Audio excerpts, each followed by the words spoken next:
नमस्कार छात्रों, आज का ये वीडियो बीएड फर्स्ट ईयर के लिए है और हम पढ़ रहे हैं सब्जेक्ट होम साइंस।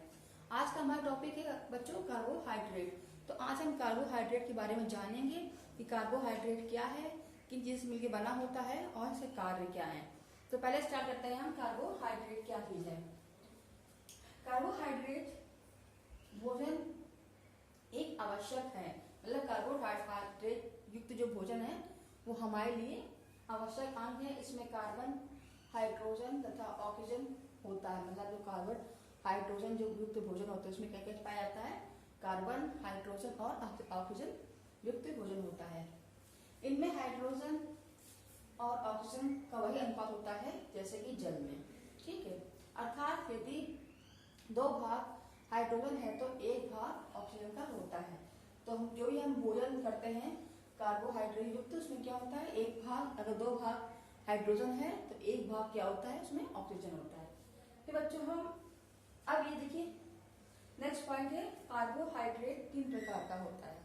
कार्बोहाइड्रेट जो बच्चों होता है वो 3 प्रकार के पाया जाता है। जैसे पहला क्या है, मोनोसैकेराइड, दूसरा है डाइसैकेराइड और तीसरा है पॉलीसैकेराइड। तो मोनोसैकेराइड में क्या होता है, वह कार्बोहाइड्रेट जिनकी गुण में एक शर्करा इकाई होती है। मतलब ऐसा भोजन जिसमें इसमें एक शर्करा मतलब 1% जो है वो इकाई शर्करा की होती है। जैसे ग्लूकोज, इसका फॉर्मूला क्या है, C6H12 और O6 इसका फॉर्मूला है। दूसरा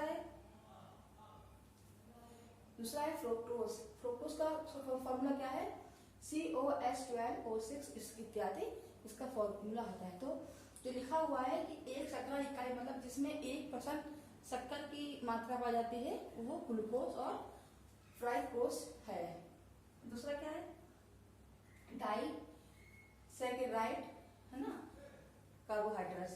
तो उसमें क्या है, इन कार्बोहाइड्रेट के अणुओं में शर्करा की 2 इकाइयां होती हैं। मतलब जो इस प्रकार के पाए जाते हैं कार्बोहाइड्रेट, इसमें शक्कर की इकाई दो इकाई होती है, मतलब 2 पॉइंट होता है, जैसे सुक्रोज और माल्टोज इत्यादि। तीसरा क्या है, पॉलीसैकेराइड। इन वर्ग के कार्बोहाइड्रेट में 2 से अधिक शर्कराओं वाले अणुओं की इकाई होती है। जैसे क्या होता है, स्टार्च, मतलब इसका फॉर्मूला है केमिस्ट्री की भाषा में C6H10 और OS, N बराबर अणुओं की संख्या पाई जाती है। तो ये जो बच्चे हैं 3 प्रकार के कार्बोहाइड्रेट हैं और इसमें क्या क्या पाया जाता है, ये पॉइंट बहुत इंपॉर्टेंट है। इसके बाद हम जानेंगे कार्बोहाइड्रेट के कार्य। तो ये कुछ कार्य लिखे हुए हैं, चलिए आइए समझते हैं। तो पहला क्या कार्य है, शरीर के कार्यकलापों के लिए कार्बोहाइड्रेट ऊर्जा प्रदान करते हैं। मतलब जो भी शरीर के द्वारा हम अपने कार्य करते, क्रियाकलाप करते हैं, एक्टिविटी करते हैं, उसमें कार्बोहाइड्रेट जो है वो हमारी बॉडी को ऊर्जा प्रदान करता है। फिर तुरंत और प्रत्यक्ष रूप से ऊर्जा प्रदान करने वाला कार्बोहाइड्रेट है। मतलब जैसे जब भी हमें कार्बोहाइड्रेट की कमी होती है तो तुरंत ऐसे कौन सी चीज खाने से, जो भी चीज खाने से हमें तुरंत कार्बोहाइड्रेट मिलता है, और उससे कार्बोहाइड्रेट खाने से अगर कभी भी हमारी बॉडी में वीकनेस हो या कुछ भी हो तो कार्बोहाइड्रेट के खाने से हमें तुरंत उसकी एक्टिविटी हमारी बॉडी में हो जाती है। जैसे मान लीजिए हमारा BP अगर लो होता है ना, तो हम शक्कर पानी का घोल पीते हैं तो क्या होता है, तुरंत वो हमारी बॉडी में एक्टिवेट होता है और कहीं ना कहीं जाकर के वो हमारी बॉडी को ऊर्जा प्रदान करता है, ठीक है। दूसरा क्या है, वसा की अपेक्षा कार्बोहाइड्रेट प्रायः अधिक शीघ्रता पूर्वक एवं पूर्णतः पाचक होती है। मतलब वसा जो हम खाते हैं, मतलब जो घी, तेल, मक्खन, बादाम आदि चीज खाते हैं वसा के रूप में, वो उसके अकॉर्डिंग जो है कार्बोहाइड्रेट जो हम खाते हैं, तो जो भोजन करते हैं वो अधिक शीघ्रता से पाचन करता है और अधिक शक्ति मतलब जल्दी से जल्दी जो क्या होता है उससे हमको जल्दी से जल्दी हमें ताकत प्रदान होती है। मतलब अधिक शीघ्रता पूर्वक एवं पूर्णता पाचक होता है, मतलब जल्दी से पच जाता है और पूर्ण रूप से वो चीज़ पच जाती है जो भी हम कार्बोहाइड्रेट के रूप में ग्रहण करते हैं। तीसरा पॉइंट है भोजन में कार्बोहाइड्रेट की समुचित मात्रा होने, प्रोटीन ऊर्जा उत्पादन न करके शीघ्र निर्माण हेतु बच जाता है मतलब भोजन में कार्बोहाइड्रेट की समुचित मात्रा होने, प्रोटीन ऊर्जा उत्पादन न करके शरीर निर्माण हेतु बच जाता है। उसके बाद बच्चों हमारा फोर्थ पॉइंट है कार्य के रूप में। इसमें लिखा हुआ है यदि आवश्यकता से अधिक कार्बोहाइड्रेट्स खाए जाते हैं, मतलब अगर एक निश्चित मात्रा में से अधिक हम अगर कार्बोहाइड्रेट चीजें खा लेते हैं, युक्त चीजें खा लेते हैं, तो यकृत या पेशियों में ग्लाइकोजन के रूप में एकत्रित हो जाते हैं। मतलब जब भी हम कार्बोहाइड्रेट युक्त भोजन अधिक कर लेते हैं तो वो क्या होता है, यकृत और पेशियों में ग्लाइकोजन के रूप में मतलब एकत्रित हो जाते हैं, इकट्ठा हो जाते हैं, या वसा के रूप में वसा के रूप में वो जमा हो जाता है। मतलब जब भी हम ज़्यादा खा लेते हैं मतलब हाइड्रोजन युक्त भोजन, तो वो यकृत में पेशियों में ग्लाइकोजन के रूप में एकत्रित हो जाते हैं और या वसा के रूप में जम जाते हैं। मतलब हमारी बॉडी में जैसे वसा हमारी बॉडी में जम जाता है, वैसे ही वो कार्बोहाइड्रेट जो है वो कार्बोहाइड्रेट के रूप में बॉडी में जम जाता है। यदि शरीर में भोज्य पदार्थ की कमी हो जाती है तो यह संग्रहित कार्बोहाइड्रेट का उपयोग होता है। यदि कभी बाय चांस ऐसा होता है कि कुछ लोगों को खाने की समुचित मात्रा नहीं मिल पाती है या कार्बोहाइड्रेट युक्त भोजन नहीं मिल पाता है, तो कार्बोहाइड्रेट का क्या काम है, वो यकृत और पेशियों में ग्लाइकोजन के रूप में एकत्रित हो जाता है। और जब हमें कार्बोहाइड्रेट युक्त भोजन की आवश्यकता पड़ती है या तो क्या होता है, वो जो एक जगह एकत्रित हुआ सामान है कार्बोहाइड्रेट, वो धीरे धीरे हमारी बॉडी को हाइड्रोजन प्रदान करता है और हमारी बॉडी को मतलब हमारी बॉडी को ताकत युक्त रखता है और कार्बोहाइड्रेट की कमी होने नहीं देता है। तो बच्चों ये हमारे 4 पॉइंट है।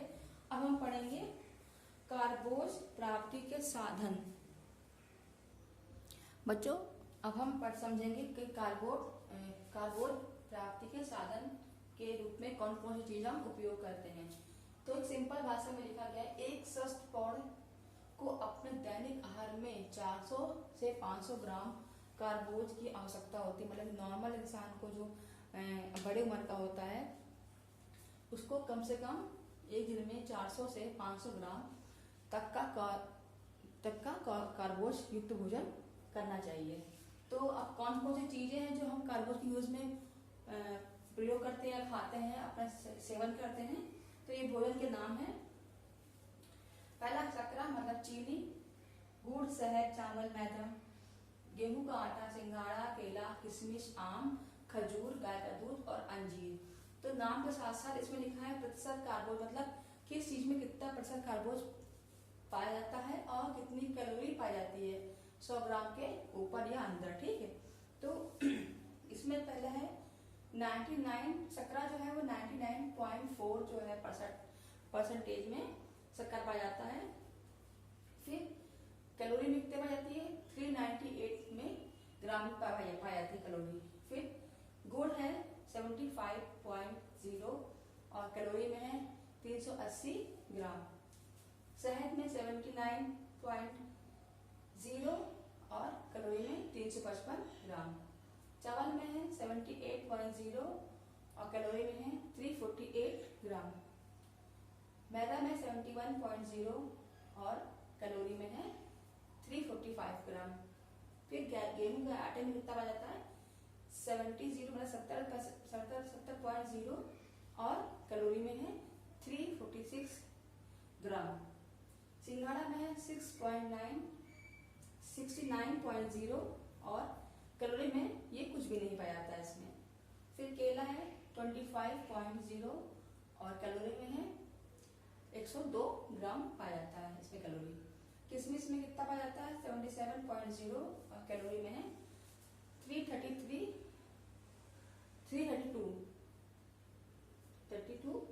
कैलोरी का पाया जाता है। फिर आम में क्या होता है? 16.0 पाया जाता है और कैलोरी में 80 ग्राम कैलोरी इसमें पाई जाती है। फिर खजूर में 67.0 जो कि 280 ग्राम कैलोरी पे पाया जाता है। गाय का दूध है 5.0 जो कि इसमें कैलोरी नहीं पाई जाती बिल्कुल भी, मतलब ये फैट युक्त होता है। फिर अंजीर जो है वो 68.0 और कैलोरी ग्राम में पाया जाता है 280 कैलोरी ग्राम। तो बच्चों ये सब नाम लिखे हुए हैं कि किस चीज़ों का भोजन मतलब किस चीज़ों को खाने से हमें कार्बोज की प्राप्ति होती है और हमारा कार्बोहाइड्रेट जो है वो बन सकता है। तो और इसका प्रतिशत और कैलोरी प्रति ग्राम भी लिखी हुई है। इन चीज़ों को आप नोट डाउन करते रहिए। आई होप आपको ये वीडियो समझ में आया होगा और एकदम सिंपल है, आप सरल भाषा में समझ के इसको पढ़ लीजिए, याद कर लीजिए, जो आपको एग्जाम टाइम पे बहुत ही काम आएगा। तो नोट डाउन करते रहिए। फिर मिलते हैं, धन्यवाद।